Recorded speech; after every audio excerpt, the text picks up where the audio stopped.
함께 살고자 왔습니다. 깊은 밤이었습니다. 낙산사 관음전 문 앞에 한 여인이 서 있었지요. 3년을 울며 빌었지만 끝내 대답이 없었던 그 관음상 앞에서 수행자의 손이 승복 매듭으로 향했습니다. 그 매듭을 풀면 돌아올 수 없다는 것을 알고 있었지요. 그러나 그의 손은 이미 매듭을 풀고 있었습니다. 그날 밤 수행자는 여인과 함께 절을 떠났지요. 그런데 눈을 떠보니 그는 다시 관음전 안에 있었습니다. 승복을 입은 채였지요. 그런데 머리카락이 하얗게 새어 있었습니다. 대체 그에게 무슨 일이 있었던 것일까요? 구독과 좋아요로 마음의 연등을 밝혀주세요. 지금 계신 곳이나 마음에 품고 계신 소원을 댓글로 남겨주시면 지혜의 불빛이 여러분의 삶에 늘 함께하기를 기원하겠습니다. 아주 먼 옛날 신라 시절 세달사라는 절에 조신이라는 젊은 승려가 있었다고 합니다. 세달사는 명주 지역에 장원을 가지고 있었지요. 장원이란 절이 소유한 땅을 이르는 말이었습니다. 그 땅에서 나는 곡식과 살림을 돌볼 사람이 필요했지요. 절에서는 그 일을 조신에게 맡겼습니다. 조신은 젊고 부지런한 승려였지요. 경전을 읽는 눈이 맑았고 수행에 흐트러짐이 없었습니다. 스승들도 그를 아꼈지요. 그런 그에게 장원관리라는 소임이 떨어진 것이었습니다. 조신은 기쁘게 그 소임을 받았지요. 부처님의 땅을 잘 돌보는 것도 하나의 수행이라 여겼습니다. 명주로 향하는 길은 멀었지요. 산을 넘고 고개를 여럿 넘어야 했습니다. 봄이 막 시작되던 무렵이었지요. 길가에는 진달래가 붉게 피어 있었습니다. 조씨는 길을 걸으며 경전의 구절을 외웠지요. 마음이 고요했습니다. 그때 그는 앞으로 자신에게 어떤 일이 일어날지 짐작조차 하지 못했지요. 명주에 도착한 조씨는 장원의 살림을 하나하나 살폈습니다. 곡식 창고를 점검했지요. 소작하는 농부들의 형편을 물었습니다. 매일 해가 뜨기 전에 일어나 경전을 외웠지요. 해가 지면 등잔불 아래에서 장원의 장부를 살폈습니다. 그렇게 몇 해가 흘렀지요. 명주 땅에는 낙산사라는 유서 깊은 절이 있었습니다. 의상대사께서 관음보살을 친견하고 세우신 절이었지요. 그 절의 관음상은 영험하기로 이름이 높았습니다. 멀리서도 많은 사람이 찾아와 기도를 올렸지요. 조신도 틈이 날 때마다 낙산사에 올랐습니다. 관음전에 앉아 향을 사르면 마음이 고요해졌지요. 조신은 관음보살께 한 가지만을 빌었습니다. 부디 이번 생에 흐트러짐 없이 수행을 마칠 수 있도록 해달라는 것이었지요. 다른 소원은 없었습니다. 부모를 일찍 여인 그에게 절이 곧집이었고 부처님이 곧 부모였지요. 그러던 어느 봄날이었습니다. 낙산사에서 큰 법회가 열렸지요. 명주의 태수 김은공도 가족을 데리고 법회에 참여했습니다. 조씨는 법당 한쪽에 조용히 앉아 있었지요. 그때 그의 눈에 한 여인의 모습이 들어왔습니다. 태수의 딸이었지요. 흰 저고리에 연분홍 치마를 입고 있었습니다. 향을 사르는 손길이 정갈했지요. 합장한 모습이 마치 연꽃 같았다고 합니다. 조씨는 고개를 숙였지요. 승려가 여인을 바라보아서는 안 된다는 것을 알았습니다. 그러나 이상했지요. 눈을 감아도 그 모습이 사라지지 않았습니다. 법회가 끝나고 조씨는 장원으로 돌아왔지요. 그날 밤 그는 경전을 펼쳤습니다. 그러나 글자가 눈에 들어오지 않았지요. 눈을 감으면 낮에 본 그 여인의 모습이 떠올랐습니다. 그는 고개를 세차게 흔들었지요. 아니다. 나는 수행자다. 조씨는 경전을 덮었지요. 다시 펼쳤습니다. 또 덮었지요. 그 밤 그는 오래도록 잠들지 못했습니다. 창밖에서 바람이 불었지요. 어디선가 풍경 소리가 가늘게 들려왔습니다. 그는 자신도 모르는 사이 무언가가 시작되고 있다는 것을 그때는 알지 못했지요. 그날 이후 조씨는 낙산사에 더 자주 올랐습니다. 처음에는 그 여인을 다시 볼 수 있을까 하는 마음이었지요. 그러나 여인의 모습은 쉬이 보이지 않았습니다. 그때마다 조씨는 관음상 앞에 엎드렸지요. 향을 사르고 삼배를 올렸습니다. 마음을 다잡으려 했지요. 그러나 그의 기도는 어느 순간부터 달라지기 시작했습니다.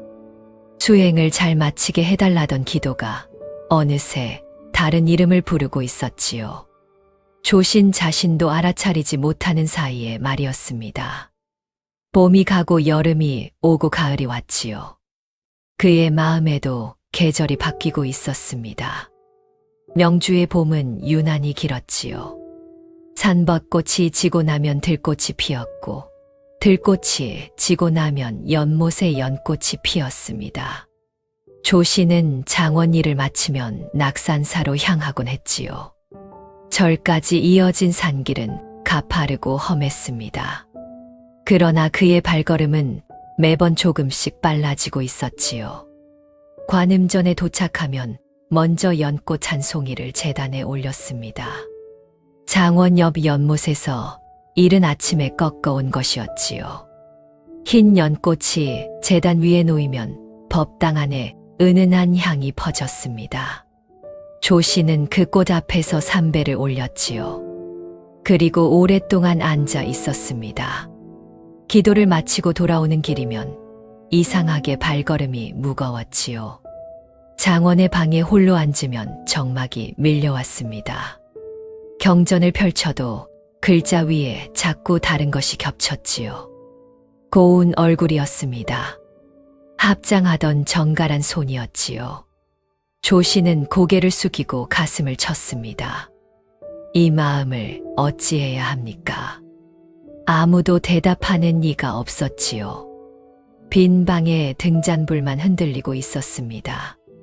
그해 가을 낙산사에서 다시 큰 법회가 열렸지요. 명주의 관리와 백성이 모두 모이는 자리였습니다. 조신도 장원의 대표로 참석했지요. 법당 한쪽에 자리를 잡고 앉았습니다. 그런데 건너편에 익숙한 모습이 보였지요. 태수 김은공의 딸이었습니다. 봄날의 법회에서 보았던 그 여인이었지요. 이번에는 어머니 옆에 앉아 있었습니다. 은은한 옥색 저고리를 입고 있었지요. 고개를 숙이고 부처님께 기도를 올리는 모습이 조용했습니다. 조씨는 시선을 거두어야 했지요. 그것을 알고 있었습니다. 그러나 눈이 돌아가지 않았지요. 법문 소리가 멀어지고 그 자리에 여인의 모습만 남았습니다. 가을 햇빛이 법당 안으로 비스듬히 들어와 여인의 어깨 위에 머물렀지요. 법회가 끝난 뒤였습니다. 사람들이 법당을 빠져나가고 있었지요. 조씨는 자리에서 일어나지 못하고 있었습니다. 그때 여인이 어머니와 함께 그의 앞을 지나갔지요. 여인의 눈이 잠깐 조신을 스쳤습니다. 아주 잠깐이었지요. 그것은 아무 의미도 없는 시선이었을지 모릅니다. 그러나 조신에게는 그 찰나가 아주 오래 남았지요. 장원으로 돌아온 그날 밤이었습니다. 조씨는 등잔불을 켜지 않았지요. 어둠 속에 홀로 앉아 있었습니다. 창밖에서 귀뚜라미 소리가 들려왔지요. 바람에 낙엽이 구르는 소리도 섞여 있었습니다. 수행자가 여인에게 마음을 두는 것은 계율에 어긋나는 일이었지요. 조신도 그것을 모르지 않았습니다. 절에서 처음 경전을 배우던 날부터 새겨들은 가르침이었지요. 그러나 아는 것과 따르는 것은 같지 않았습니다. 그날 이후 조씨는 더욱 부지런히 수행에 매달렸지요. 새벽이면 냉수로 세수를 하고 경전을 펼쳤습니다. 장원의 일을 볼 때도 틈틈이 연부를 외웠지요. 마음이 흔들릴 때마다 경전의 구절을 소리내어 읽었습니다. 하지만 수행에 힘을 쏟을수록 마음은 더 사납게 흔들렸지요. 마치 바람이 세게 불수록 등잔불이 더 크게 흔들리는 것과 같았습니다. 어느 날 밤에는 경전을 읽다 말고 문득 자신이 여인의 이름을 속으로 부르고 있었다는 것을 깨달았지요. 조씨는 경전을 내려놓고 두 손으로 얼굴을 감쌌습니다. 수행으로도 이 마음을 이기지 못한다면 어찌해야 하는 것일까요? 조신에게는 그 물음에 답해줄 스승도 벗도 이 먼 명주 땅에는 없었지요. 겨울이 지나고 또 봄이 왔지요. 그리고 또 겨울이 왔습니다. 조신이 명주에 온 지 벌써 여러 해가 흘렀지요. 장원의 살림은 안정되었습니다. 곡식은 해마다 넉넉히 거두었고 소작인들의 사정도 나아졌지요.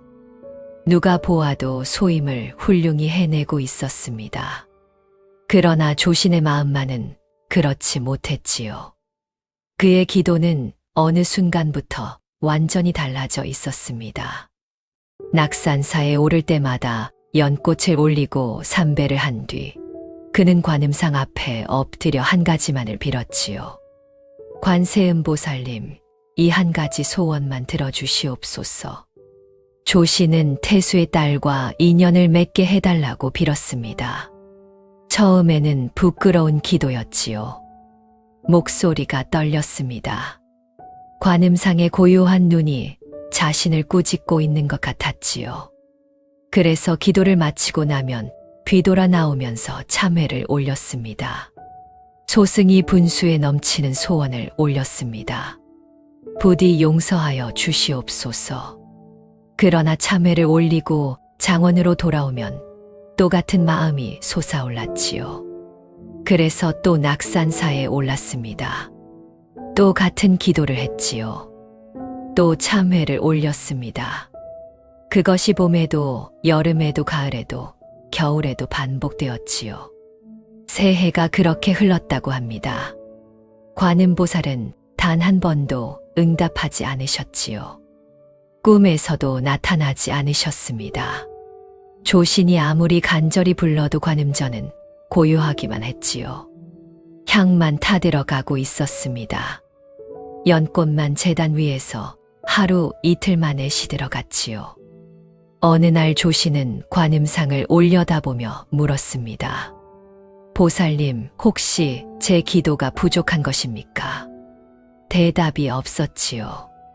조씨는 다시 물었습니다. 아니면 저 같은 미천한 승려는 들어줄 가치가 없는 것입니까? 역시 대답이 없었지요.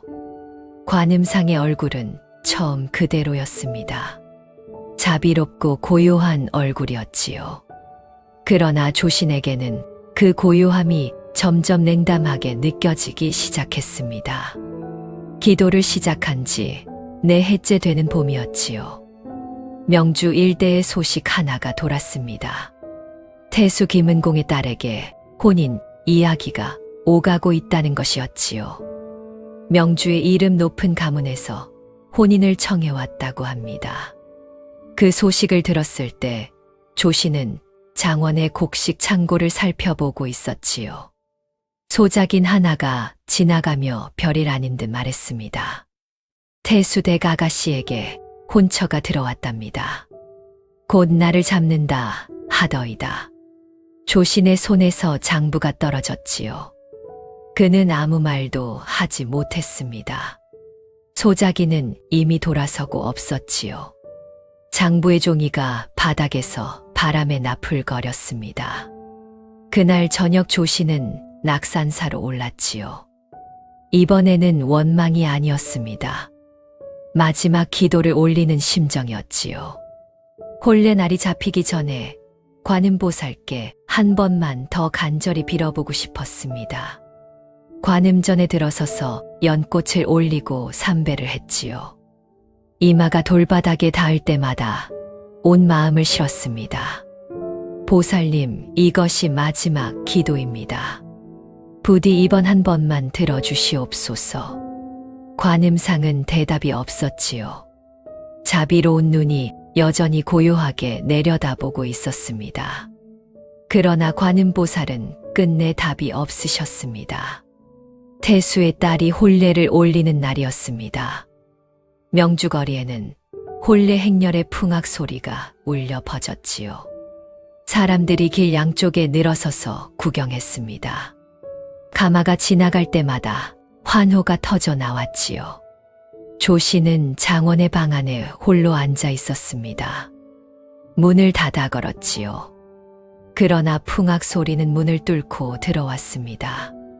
피리 소리, 장구 소리, 사람들의 웃음소리가 먼 데서 끊임없이 흘러왔지요. 조씨는 두 귀를 막았습니다. 그래도 소리는 들렸지요. 해가 기울었습니다. 풍악 소리가 멀어지고 마을이 조용해졌지요. 그제서야 조씨는 자리에서 일어났습니다. 그의 눈은 충혈되어 있었지요. 아무것도 먹지 않은 채 하루를 보낸 것이었습니다. 조씨는 무거운 발을 끌고 낙산사로 향했지요. 해가 이미 졌습니다. 산길은 어두웠지요. 발밑에 돌부리가 보이지 않아 몇 번이나 넘어졌습니다. 그래도 걸었지요. 어둠 속에서 그의 숨소리만 거칠게 들렸습니다. 관음전에 도착했을 때는 이미 밤이었지요. 법당 안은 컴컴했습니다. 조씨는 등잔불 하나를 켰지요. 불빛이 관음상의 얼굴을 비추었습니다. 자비로운 눈이 어둠 속에서 그를 내려다보고 있었지요.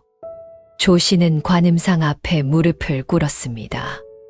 이번에는 삼배를 올리지 않았지요. 고개도 숙이지 않았습니다. 보살님, 목소리가 갈라졌지요. 제가 3년을 빌었습니다. 비가 오나 눈이 오나 이 자리를 지켰지요. 연꽃을 올렸습니다. 향을 사르고 기도를 드렸지요. 그런데 어찌 한마디 답이 없으셨습니까? 관음상은 대답이 없었지요. 오늘 그 여인이 시집을 갔습니다. 조신의 눈에서 눈물이 흘러내렸지요. 보살님은 자비롭다 하셨습니다. 중생의 소원을 들어주신다 하셨지요. 그것이 거짓이었습니까? 그 말을 하는 자신이 부끄러운 줄 알고 있었습니다.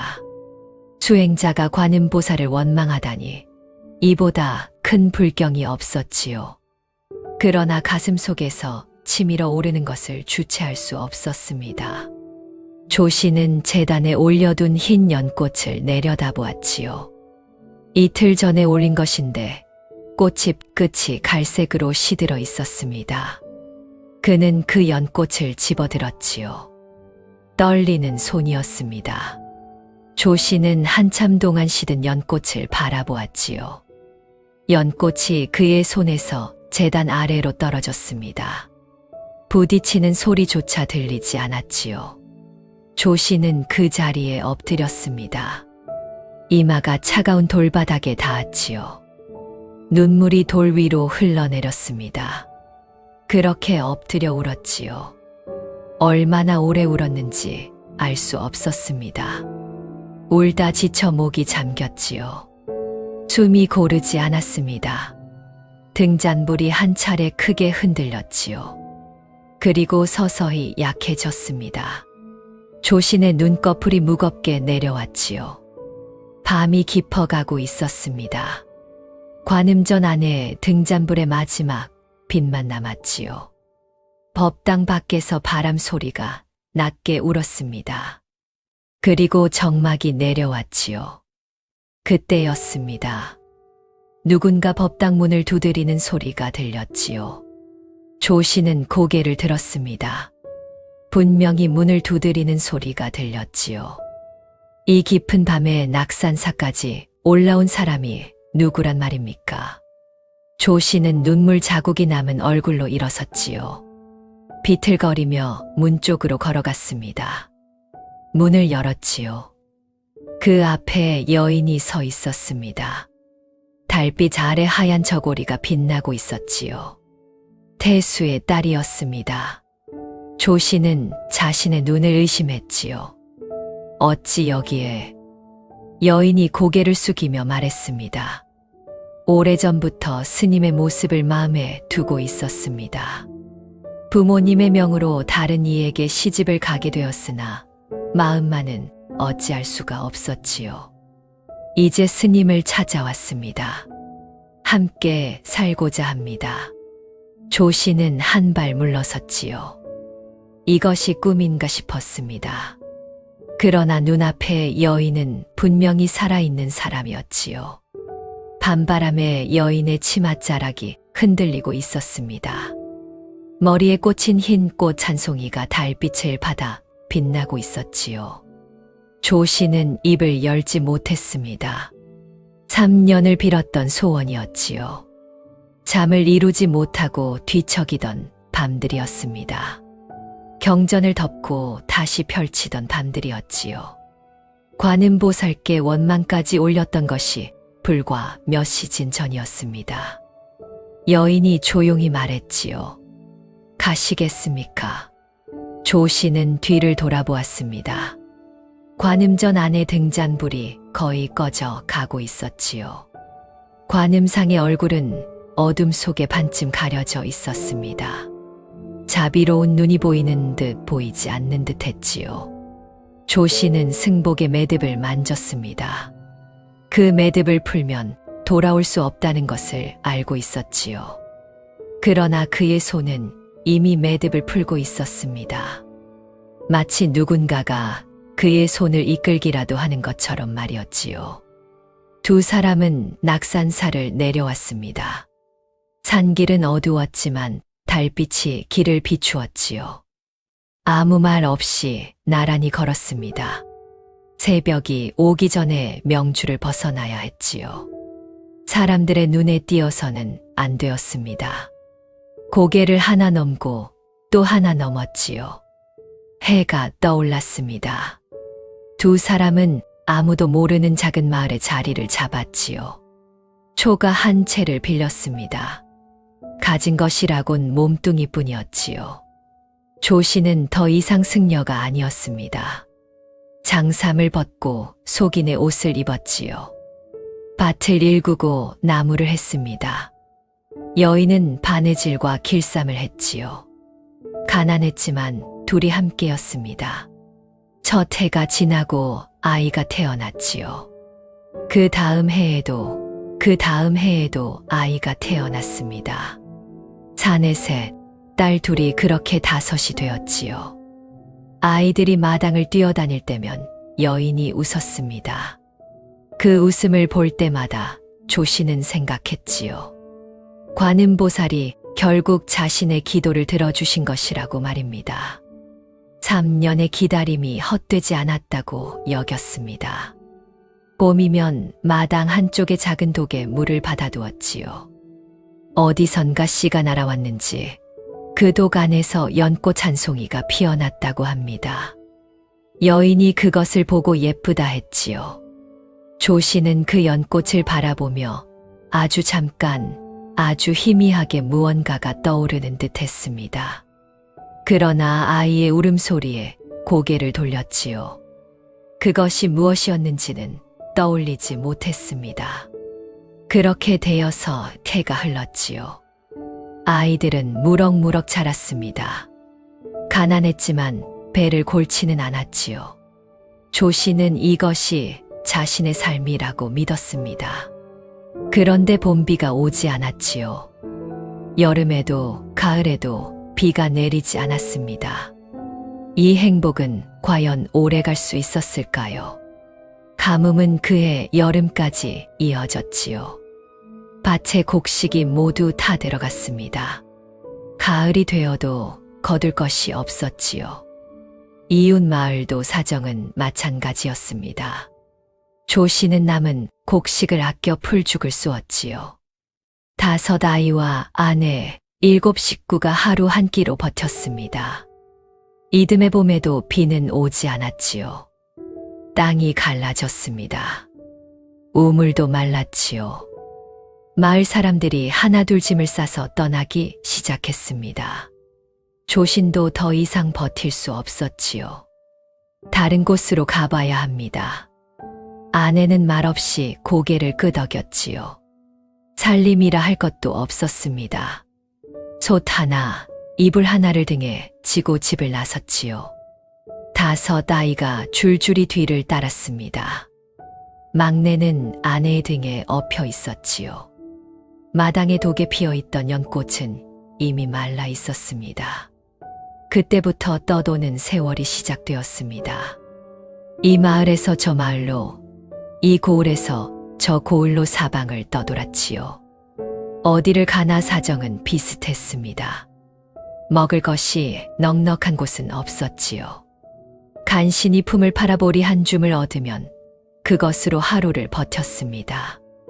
해가 바뀌고 또 바뀌었지요. 옷이 해져 누더기가 되었습니다. 새 옷을 지을 천도 없었지요. 아이들은 자라면서 더 많이 먹어야 했지만 먹을 것은 줄어들기만 했습니다. 겨울이 오면 나무 껍질을 벗겨 끓여 먹었지요. 봄이 오면 풀뿌리를 캐 먹었습니다. 또 간에서 피어나던 연꽃이 문득 떠올랐지요. 그 소박했던 시절이 아득하게 느껴졌습니다. 초가집 마당에서 아이들이 뛰어놀던 때가 있었지요. 그때는 그것이 가난이라고 생각했습니다. 지금 생각하면 그때가 가장 넉넉했던 시절이었지요. 조신의 얼굴에 주름이 깊어졌습니다. 아내의 고운 얼굴도 바람에 거칠어졌지요. 손은 갈라져 피가 배었습니다. 그래도 2 사람은 서로를 원망하지 않았지요. 아이들이 잠든 밤이면 아내가 조용히 말했습니다. 내일은 조금 나아지겠지요. 조씨는 고개를 끄덕였지요. 그 말이 사실인지 아닌지는 중요하지 않았습니다. 서로에게 해줄 수 있는 것이 그 말뿐이었지요. 떠돈 지 여러 해가 흘렀다고 합니다. 아이들도 이제 제법 컸지요. 큰아들은 15이 되었습니다. 키가 아버지의 어깨에 닿을 만큼 자랐지요. 그러나 몸은 말라 있었습니다. 오랫동안 제대로 먹지 못한 탓이었지요. 명주 해현령이라는 고개를 넘고 있을 때였습니다. 가을이었지만 찬 바람이 불었지요. 큰아들이 고개를 오르다 걸음을 멈추었습니다. 아버지, 잠깐만 쉬었다 가면 안 됩니까? 조씨는 아들을 돌아보았지요. 아이의 얼굴이 하얗게 질려 있었습니다. 입술에 핏기가 없었지요. 조신이 다가가 아이의 이마를 짚었습니다. 뜨거웠지요. 조금만 참아라. 고개를 넘으면 마을이 나온다.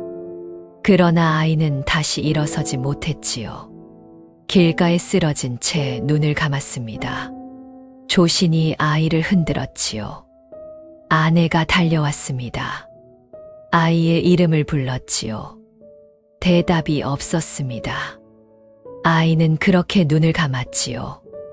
부부는 해현령 길가에 아이를 묻었습니다.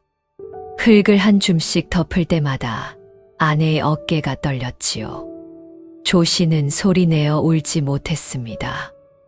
나머지 내 아이가 뒤에서 지켜보고 있었기 때문이었지요. 아내가 품속에서 무언가를 꺼냈습니다. 마른 연꽃이었지요.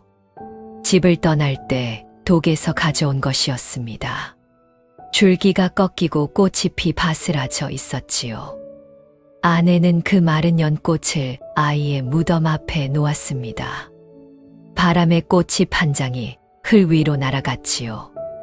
그러나 가장 혹독한 시련은 아직 오지 않았습니다. 큰아이를 잃은 뒤 가족은 한동안 아무 말이 없었지요. 해현령을 넘어 남쪽으로 걸었습니다. 아이들은 더 이상 배가 고프다고 떼를 쓰지 않았지요. 어린 것들도 무언가를 느끼고 있었습니다. 며칠을 걸어 우곡현이라는 작은 고을에 닿았지요. 산기슭에 빈 초가 하나가 있었습니다. 지붕이 반쯤 내려앉아 있었지요. 조 씨는 그 초가를 고쳐 가족이 머물 곳을 마련했습니다. 처음 며칠은 이불도 없이 맨바닥에서 잤지요.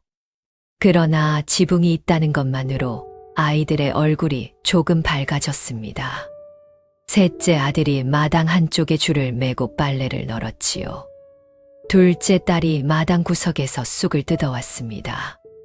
아내가 그 쑥으로 죽을 끓여 7 식구가 나눠 먹었지요. 떠돌 때와는 다른 저녁이었습니다. 조 씨는 이웃밭에 품을 팔러 나갔지요. 아내는 마을 사람들의 빨래와 바느질을 해주며 품삯을 받았습니다. 적은 곡식이지만 장독에 조금씩 쌓여갔지요. 해현령을 떠돌 때와는 비할 바가 아니었습니다. 지붕이 있었고 잠을 누울 자리가 있었지요.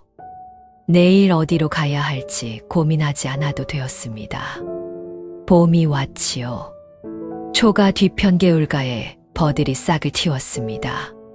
개울 한쪽 고인물에 연잎이 하나 떠 있었지요. 아직 꽃은 피지 않았습니다. 아내가 그것을 보더니 한참을 말없이 서 있었지요. 조 씨는 아내의 등 뒤에서 그 모습을 지켜보았습니다. 둘 다 같은 것을 떠올리고 있었지요. 마당의 독에서 피어나던 연꽃을, 그리고 해현령의 무덤 앞에 놓아두고 온 마른 연꽃을 말이었습니다. 둘째 아들이 개울에서 물고기를 잡아왔지요. 작은 붕어 2마리였습니다. 아이가 뿌듯한 얼굴로 어머니에게 내밀었지요. 아내가 오랜만에 웃었습니다. 셋째도 따라 웃었지요. 조신도 입가에 미소가 번졌습니다. 해현령을 넘은 이후 처음으로 온 가족이 함께 웃는 저녁이었지요. 이 작고 소박한 안도의 나날이 얼마간 이어졌습니다. 그러나 그 평온은 오래가지 못했지요. 10살이 된 딸이 있었습니다. 집안의 맏딸이었지요. 어머니를 닮아 조용한 아이였습니다. 말이 없고 눈이 맑았지요. 그 아이가 어느 날부터 아침이면 마을에 나가기 시작했습니다. 어디 가는 거냐? 아이가 고개를 숙이며 말했지요. 마을에 가면 밥을 조금 얻을 수 있어요. 조 씨는 입을 다물었지요. 10살 된 딸이 국어를 나서겠다는 것이었습니다. 말려야 한다는 것을 알고 있었지요. 그러나 집에는 끼니를 때울 곡식이 모자랐습니다. 조 씨는 아무 말도 하지 못했지요. 아이는 빈 바가지를 들고 마을 쪽으로 걸어갔습니다. 며칠은 아이가 보리밥 한 덩이를 얻어왔지요. 어떤 날은 나물 한 줌을 가져오기도 했습니다. 아이는 돌아올 때마다 오늘은 많이 얻었어요 하고 웃었지요. 그 웃음이 조신의 가슴을 찔렀습니다. 그날도 딸이 아침에 나갔지요. 해가 기울어도 돌아오지 않았습니다. 아내가 불안한 눈으로 문 밖을 내다보았지요. 해가 져서 어둑해질 무렵에야 아이가 돌아왔습니다. 아이가 울고 있었지요. 팔뚝에서 피가 흐르고 있었습니다. 치맛자락이 찢겨 있었지요. 아내가 달려가 아이를 안았습니다. 어디를 다친 거냐? 아이가 흐느끼며 말했지요. 마을 어귀에서 큰 개가 물었어요. 국어를 하러 마을 안쪽으로 들어가던 길이었다고 합니다. 마을 사람이 기르는 개가 달려들었지요. 아이가 도망쳤지만 팔을 물렸습니다. 아내가 치맛자락을 찢어 아이의 상처를 감싸주었지요. 아이는 어머니 품에 안겨 한참을 울었습니다. 조씨는 마루 끝에 앉아 그 모습을 보고 있었지요. 겨우 되찾은 평온이 또다시 무너지는 순간이었습니다. 부부는 말없이 서로를 바라보았지요. 딸의 상처는 아물었지만 부부의 마음에 난 상처는 아물지 않았지요.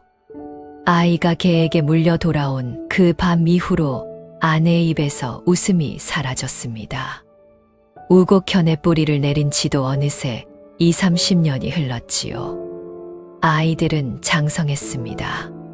하나 둘 제 갈 곳을 찾아 집을 떠났지요.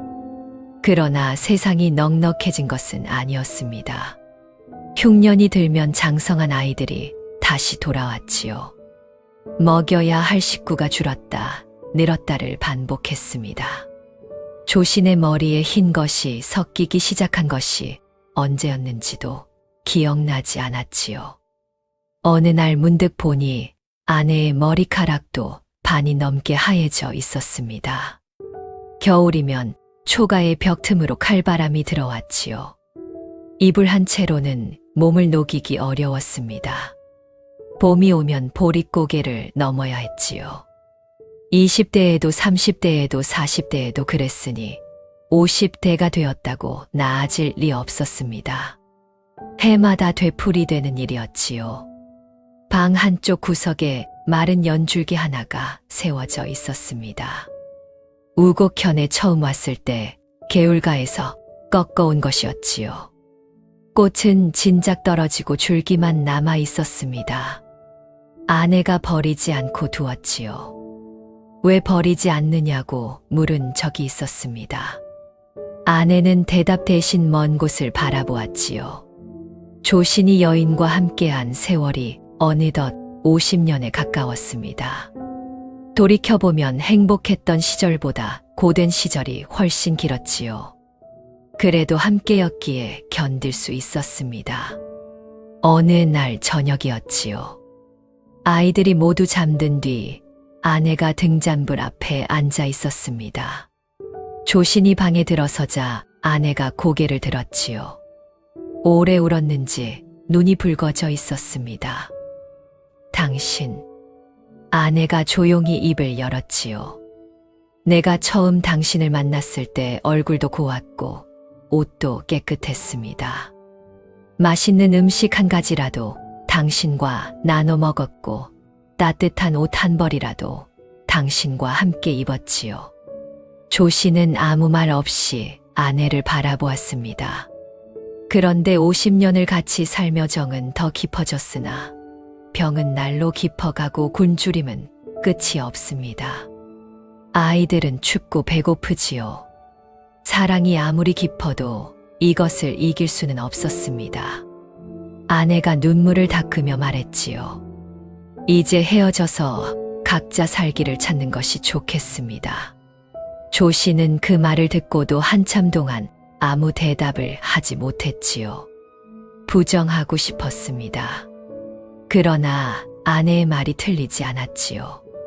해가 갈수록 형편은 나빠지고 있었습니다. 아이들의 얼굴에서 핏기가 사라지고 있었지요. 큰아이를 해현령에 묻었던 일이 떠올랐습니다. 조신이 마른 입술을 열었지요. 그렇게 합시다. 그 세 마디가 50년을 함께한 부부의 마지막 말이었습니다. 아내가 고개를 떨구었지요. 등잔불 위에서 그림자 두 개가 흔들리고 있었습니다. 다음 날 아침이었지요. 곁에 남아있던 네 아이를 둘씩 나누기로 했습니다. 둘째 아들과 막내딸이 아내 곁에 섰지요. 셋째 아들과 둘째 딸이 조신 곁에 섰습니다. 아이들은 무슨 일이 벌어지는지 알면서도 울지 않았지요. 그것이 오히려 더 마음을 아프게 했습니다. 갈림길이었지요. 아내가 한쪽, 조신이 한쪽으로 가야 했습니다. 아내가 돌아서려는 순간 걸음을 멈추었지요. 당신은 대체 누구셨을까요? 아주 낮은 목소리였습니다. 조신에게 묻는 것인지 자기 자신에게 묻는 것인지 알 수 없었지요. 바람이 불어 아내의 흰 머리카락이 흩날렸습니다. 조신이 한 발을 내디뎠지요. 그런데 발이 땅에 닿지 않았습니다. 온 세상이 흐릿해지기 시작했지요. 아내의 모습이 멀어졌습니다. 아이들의 얼굴이 안개 속으로 사라졌지요. 소리가 들리지 않았습니다. 모든 것이 흰 안개 속으로 풀려나가고 있었지요. 이 모든 고통의 끝에 남은 것은 무엇이었을까요? 스님, 스님, 정신을 차리셔요. 누군가 조신의 어깨를 흔들었습니다. 차가운 돌바닥에 이마가 닿아 있었지요. 어깨가 뻣뻣하게 굳어 있었습니다. 낙산사 관음 전의 아침이었지요. 절의 행자승이 새벽 예불을 준비하러 법당 문을 열었다가 조신을 발견한 것이었습니다. 조신이 밤새 관음상 앞에 엎드려 있었던 것을 보고 놀라 깨운 것이었지요. 스님, 괜찮으십니까? 얼굴이. 행자승의 말이 끊겼지요. 조신의 얼굴을 보고 말을 잇지 못한 것이었습니다. 조신은 천천히 고개를 들었지요. 등잔불이 아직 타고 있었습니다. 심지가 짧아져 있었지만 불은 꺼지지 않았지요. 창문 틈으로 새벽빛이 들어오고 있었습니다. 조신은 자신의 두 손을 내려다보았습니다. 주름이 깊었지요. 어젯밤 관음상 앞에 엎드려 울 때의 손이 아니었습니다. 떨리는 손을 들어 얼굴을 만져보았지요. 볼이 패여 있었습니다. 머리카락을 쓸어보았지요. 손끝에 하얀 머리카락이 걸렸습니다. 이것이 꿈이었단 말인가. 행자승이 조신의 팔을 잡아 일으키려 했지요. 그러나 조신은 움직이지 않았습니다. 무릎을 꿇은 채 자신의 손만 바라보고 있었지요. 승복을 입고 있었습니다. 어젯밤 그대로였지요. 풀고 벗어던진 적이 없었습니다. 마당에 나가 아내와 아이들을 데리고 떠난 적이 없었지요. 50년을 떠돌며 굶주린 적도, 해현령에서 큰아이를 묻은 적도, 딸이 개에게 물려 돌아온 적도, 갈림길에서 아내와 헤어진 적도 없었습니다. 모두 하룻밤의 꿈이었지요. 그런데 그의 몸은 늙어 있었습니다. 하룻밤이 지났을 뿐인데 머리가 하얗게 새었지요. 꿈속에 50년이 몸에 새겨져 있었습니다. 조신은 제단을 올려다보았지요. 흰 연꽃이 놓여 있었습니다. 어젯밤 자신이 떨어뜨렸던 그 연꽃이 아니었지요. 어젯밤에 시든 꽃 대신 새로 핀 듯 싱싱한 흰 연꽃 한 송이가 제단 위에 놓여 있었습니다. 누가 올려둔 것인지 알 수 없었지요. 조신은 관음상을 올려다보았습니다. 자비로운 눈이 고요하게 그를 내려다보고 있었지요. 그 눈을 보는 순간 조신의 온몸에 전율이 흘렀습니다. 알겠다는 생각이 머리가 아니라 가슴에서 올라왔지요. 관음보살은 3년 동안 침묵하신 것이 아니었습니다. 거절하신 것은 더더욱 아니었지요. 만약 기도대로 여인과 맺어졌다면 어떻게 되었겠습니까? 꿈속에서 보았던 그 50년이 그의 진짜 삶이 되었을 것이었지요. 굶주림도, 아이를 잃는 고통도, 갈림길의 눈물도 모두 진짜가 되었을 것이었습니다. 관음보살은 꿈으로 보여주신 것이었지요. 내가 그토록 원하는 것의 끝이 이것이라고 말입니다. 그것이 가장 깊은 자비였습니다. 소원을 들어주지 않는 것이 소원을 들어주는 것보다 더 큰 사랑이었지요. 조신은 관음상 앞에 엎드렸습니다. 이번에는 원망이 아니었지요. 감사였습니다. 눈물이 흘렀지만 어젯밤의 눈물과는 다른 것이었지요. 가슴이 텅 비어 있었습니다. 그런데 그 빈자리가 아프지 않았지요. 오히려 고요했습니다. 한참을 엎드려 있다가 조신은 일어섰지요. 관음전 문을 열었습니다. 아침 해가 떠오르고 있었지요. 낙산사 아래로 동해바다가 펼쳐져 있었습니다. 바다 위로 금빛이 번지고 있었지요. 바람이 불어왔습니다. 조신의 하얀 머리카락이 바람에 날렸지요. 세상이 달라 보였습니다. 같은 바다, 같은 하늘, 같은 산이었지요. 그러나 그것을 보는 눈이 달라져 있었습니다. 조신은 그날로 세상일의 뜻을 두지 않기로 했지요. 그러나 놀라움은 여기서 끝이 아니었습니다. 조신은 며칠 뒤 명주를 떠났지요. 향한 곳은 해현령이었습니다. 꿈속에서 큰아이를 묻었던 바로 그 고개였지요. 산길을 올랐습니다. 가을이었지요. 바람에 낙엽이 흩날리고 있었습니다. 꿈속에서 걸었던 그 길과 같은 길이었지요. 그때는 5 아이와 아내가 함께였습니다. 지금은 홀로였지요. 조씨는 꿈속에서 아이를 묻었던 자리를 찾았습니다. 길가의 나지막한 언덕이었지요. 꿈이었으니 무덤은 없었습니다. 그러나 조씨는 그 자리를 정확히 알아보았지요. 몸이 기억하고 있었습니다. 땅을 파기 시작했지요. 맨손이었습니다. 흙을 한 줌씩 걷어냈지요. 얼마를 팠을까요? 손에 단단한 것이 닿았습니다. 돌이었지요. 그러나 그냥 돌이 아니었습니다. 흙을 더 걷어내자 형상이 드러났지요. 돌미륵이었습니다. 누가 새겼는지 알 수 없었지요. 돌에 새겨진 부처님의 얼굴은 고요했습니다. 자비로운 눈이 조신을 올려다보고 있었지요. 그 얼굴은 관음전의 관음상과도 달랐고 조신이 어디서 본 적 있는 얼굴과도 달랐습니다. 그러나 이상하게도 낯설지 않았지요. 조신은 돌미륵을 끌어안고 한참을 울었습니다. 꿈속에 아이가 묻혀있던 그 자리에 부처님이 계셨지요. 고통이 묻힌 곳에 자비가 있었습니다. 그것이 관음보살이 보여주고자 했던 마지막 가르침이었는지도 모를 일이었지요. 조씨는 돌미륵을 업고 산을 내려왔습니다. 가까운 절에 모시고 공양을 올렸지요. 그리고 3달사로 돌아가 장원의 소임을 내려놓았습니다.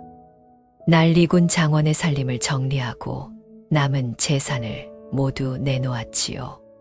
그 재산으로 절을 지었습니다. 정토사라는 이름을 붙였지요. 정토란 깨끗한 땅이라는 뜻이었습니다. 더러움도 괴로움도 없는 부처님의 세계를 이르는 말이었지요. 정토사의 법당에 돌미륵을 모셨습니다.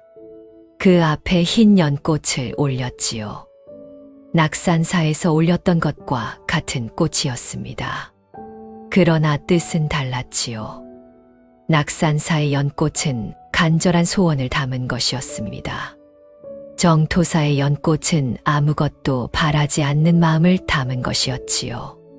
조씨는 그 뒤로 부지런히 선업을 닦았다고 합니다. 어떤 이에게도 원망을 품지 않았지요.